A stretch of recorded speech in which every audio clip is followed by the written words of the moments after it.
Hi, my name is Martin and I'm going to take you through some walk procedures here for Colmar Brunton. So we've got a number of things that we need to talk about and your trainers and your supervisors will be working with you in terms of dwellings and other bits and pieces.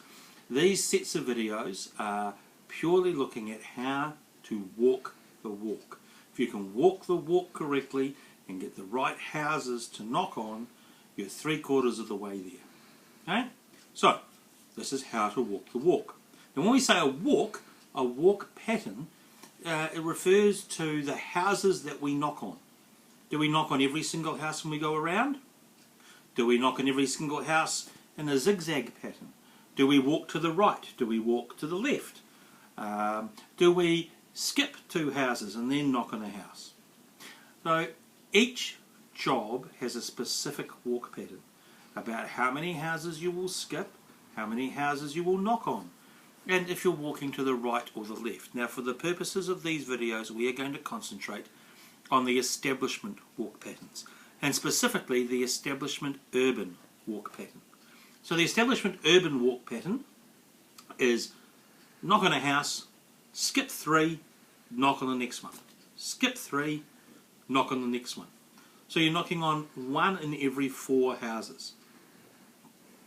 And you are walking to the right. So that's what we are going to focus on.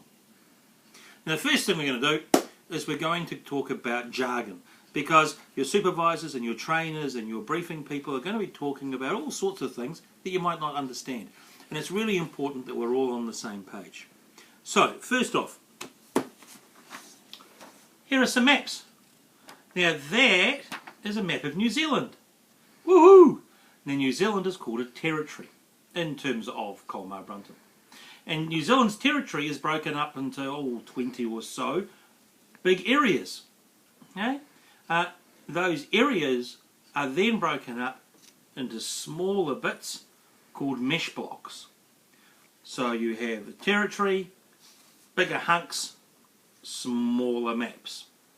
And the mesh blocks, inside the mesh block, there will be an area that is highlighted by either a dotted or a solid line, and that area in there is where you are walking. That is the area that you have to walk in. Not out here, in there. No? Here's one I prepared earlier. So, this is a map for Leiston, and each area unit or mesh block has a 4-digit code, and that code is unique to it. Okay? So it's very important that you know the code. This code is 4994, and as you can see, it's quite a sizable mesh unit, and the dotted line goes around there, so we can walk in there. That's where we're walking. When people talk about walking off the map, they mean that you have wandered down the street and gone past the dotted line and you've gone into here somewhere. If I'm interviewing people out here, I've walked off the map. Okay? That's the map area, that's the mesh block. Well, the mesh block is also called a start point. You'll refer to it as a start point in lots of times. And sometimes it's even referred to, have you got your map area. Right? But that's that. There's an urban one. So the urban ones are in the cities. Okay? This one is Sydenham, and down here it's got its number, which is 4800, and what it's called, Sydenham. Yeah, this is the mesh block. That bit in there, that's your area you're going to walk in. So if you're getting interviews and you're in here, you're inside the map. If you're getting interviews and you're over here, you have walked off the map. Walking off the map is bad. Bad, bad, bad. You walk off the map, we can't count the interviews, you've got to go back and they've all got to be done again. Okay? So, don't walk off the map. So that's maps. That is areas and units. What other jargon do we need? Start points. This is a walk record. So we use it when we are deciding what our walk looks like and what houses we're going to do and what houses we're going to knock on. So we transcribe down here. There's space for the, let me get that right, there is space for your name and the date and what the area is. And then down here we can put the address number, 68 in the street, Effingham Street. And there's very codes down here. This one says that's the last house that was visited the last wave. So if this one was 63, and then it would be skip, skip, skip. And you see in bold here, there's a 101. That's what we call a household number.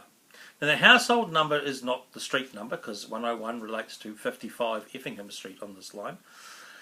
But 101 is the code that is used to signify that particular house. So every area has a specific code, 4800 in this case, and so house 101 in 4800 is a very specific place, and it is different from house 101 in 4994. Because if you think about it, there might be a lot of Victoria Streets or Royal Drives in New Zealand. So there needs to be a specific code to work out exactly which one we're talking about, and that's how we do it. So there's the area code, area unit, and then the household 101, 105, etc. When you fill out this sheet as you walk around, and you will talk about that later, but you walk around and fill it all out, handy dandy down the side, those numbers that are highlighted will end up being the houses you're going to walk on. Oh, sorry, knock on. And we will discuss that more in other ones. Because what happens from the walk sheet is that you get a call sheet. And that is a call sheet. That's an empty call sheet. There is room up here to put the area unit number and name, and your interviewer number and name, and what the sheet number is, because you'll have 6 or 7 of these stapled together and you don't want to get them mixed up. And then you have got areas to put the houses down, and this is one you're going to knock on. So these here have outcome codes in them. And that will tell anyone who's looking at it and the computer program exactly what happened when you knocked on a specific house on a specific day. And household numbers. So this ends up translating to something like that. So then you go there, and then you go there.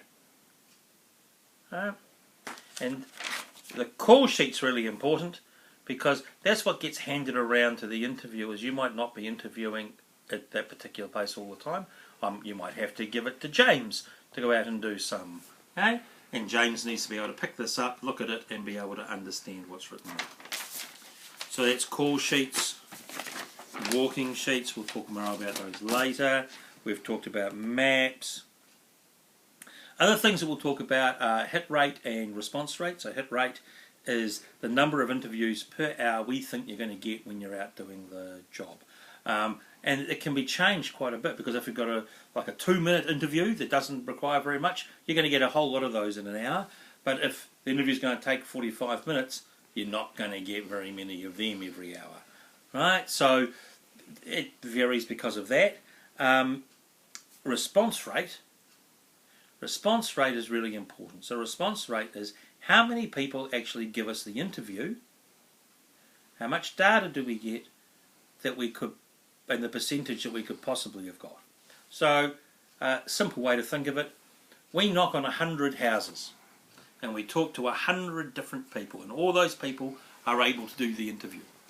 But 30 of them say no, don't want to do the interview. That means 70 of them did the interview. So our response rate is 70%. If 20 of them said no, I don't want to do it, then our response rate would be 80%. So for establishment, we need nationwide to be over 70%. So this map area, the response rate in there might be 65%. But the response rate over here in Leeston might be 100%. It's a rural area, and we've knocked on some doors, and we've knocked on 8 doors, and we've got 8 interviews. Woohoo! 100%. Okay? So the job of the supervisors is to try and make the whole thing nationwide work out to be over 70%. The last thing I'm going to talk about in here are the outcome codes. And the outcome codes are down the bottom of your call sheet. But you need to talk to at your briefing and make sure you know exactly what outcome codes are going to be, because they change for each thing. And some of the outcome codes affect response rate, some of them don't. So you need to know exactly what they're doing. Okay? But that is for you to talk with your trainer and with your supervisor. So that's going to finish video 1, and we're going to go on to video 2, which is going to talk about actually how we define dwellings and how we do the walk.